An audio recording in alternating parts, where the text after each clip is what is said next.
Power of 3 model is one of the most frequently seen SMC day trading setups.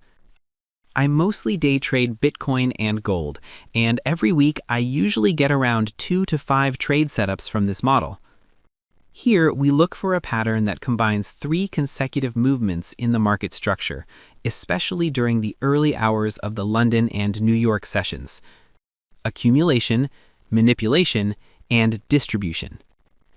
Here is a bullish example. First, notice how price has moved sideways in a relatively tight range. This is the accumulation phase. During this phase, price is consolidating. There is no strong direction yet. Liquidity builds above the highs and below the lows of this range. Next, price suddenly moves below the range, breaking below the lows. At first, it looks bearish. That is why we call it the manipulation phase. The manipulation phase is usually short and sharp. Some traders may fall into the trap and start short trades here. This move is designed to take liquidity from traders who placed stop losses below the range and from new traders who opened short positions. After this liquidity grab, price quickly reverses and moves strongly upward. This is the distribution phase. Now we look for price to move above the previous range high, making a market structure shift. And we are also looking for candles to form a fair value gap. The distribution phase is strong and directional. We enter long positions when price moves back to the fair value gap and then moves up, showing strong bullish intent.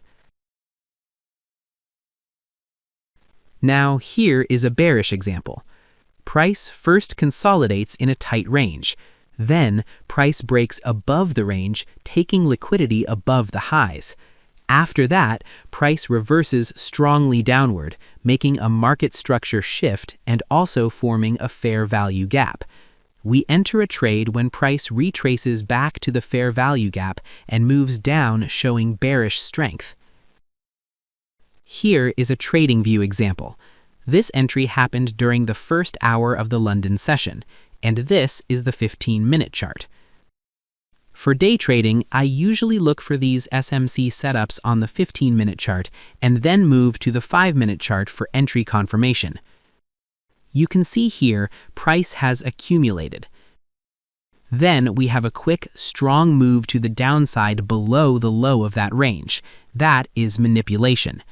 After that, we can see displacement candles closing above the swing high of the range, making a market structure shift and also forming a fair value gap.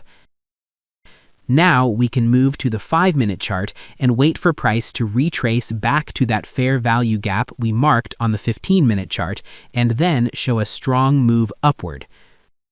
We have to be very careful here. Having a bullish AMD model formed does not always mean price will move up. Sometimes price retraces back to the fair value gap and continues moving down. Some traders place limit orders here. Based on my experience, I do not recommend that.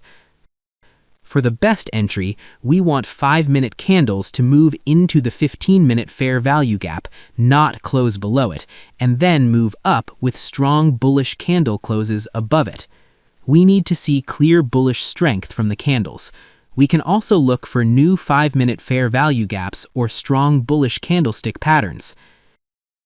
After that, we can take the entry when price moves back above the 15-minute swing high. We place the stop loss below the fair value gap, and we take the next 1-hour liquidity level as the take profit target. Here you can see I have marked the liquidity level based on this swing high from the 1-hour chart. Higher time frame liquidity levels can come from the 1-hour or 4-hour chart, swing highs or lows, order blocks, or fair value gaps. Now, when you are preparing to enter a trade, if the next 1-hour liquidity level is too close to the entry point, and because of that you are not getting a good risk to reward ratio, do not enter. Skip the trade. After entering, if you see price forming new 15-minute fair value gaps, you can use them to add to the trade and increase your position size. But do not do that when price is already close to the next liquidity target. Now, here is a bearish example. This also happened during the early hours of the London session. As usual, we are on the 15-minute chart. You can see a range here. This is the accumulation phase. Then we have the liquidity grab to the upside above the high of the range. That is manipulation. Now, price moves down below the swing low, making a market structure shift and also forming a fair value gap. When price moves back to the fair value gap and then comes back below the 15-minute swing low showing bearish strength on the 5-minute chart, we can take the entry. We place the stop loss just above the fair value gap and set the take profit at the next 1-hour liquidity level.